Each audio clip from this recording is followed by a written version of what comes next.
Bonjour à tous, bienvenue ici dans les studios du Nasdaq à New York, bienvenue pour un nouveau numéro de Newstech Hebdo. Alors, que s'est-il passé, que s'est-il dit cette semaine dans le monde des nouvelles technologies?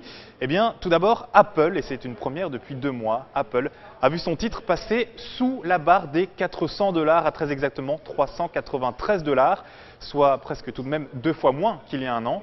Une chute, conséquence de cette rumeur sur un ralentissement de la fabrication d'iPhone, une rumeur certes non vérifiée, mais qui plombe l'action du groupe à un moment où le rival d'Apple, Microsoft, eh bien, lui se porte bien, très bien même.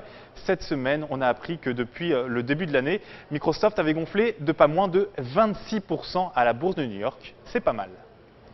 Un autre géant de l'informatique a fait parler de lui cette semaine, il s'agit de Google. Ce jeudi a été annoncée la date de sortie des Google S4 et Google One. Alors S4 et One, vous connaissez sans doute, il s'agit de smartphones, le Galaxy S4 de Samsung et le HTC One d'HTC. Eh bien, le 9 juillet prochain commenceront aux États-Unis les livraisons de 2 éditions spéciales pour ces téléphones, des éditions Google, le Google S4 et le Google One, qui coûteront respectivement 649 et 599 $.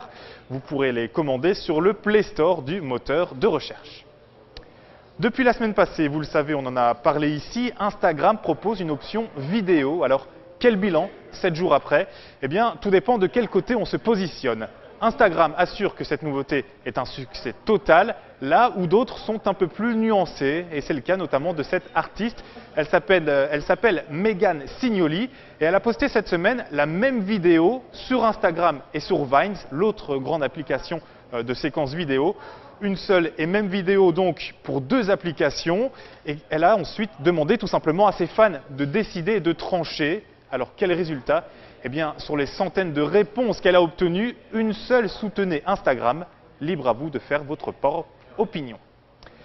8,5 trillions. Voilà comme à chaque fois pour terminer notre chiffre de la semaine. 8,5 trillions, soit 8500 milliards. Ce serait le nombre de données enregistrées sur Windows Azure, le cloud de Microsoft. Le groupe a annoncé vendredi que sa plateforme enregistrait près de 900 000 documents à la seconde. Difficile de faire mieux. Voilà, c'est là-dessus que se termine Newstech Hebdo. Je vous donne rendez-vous comme à chaque fois la semaine prochaine, comme à chaque fois avec New York Financial Press. Et d'ici là, comme à chaque fois, portez-vous bien. Bye.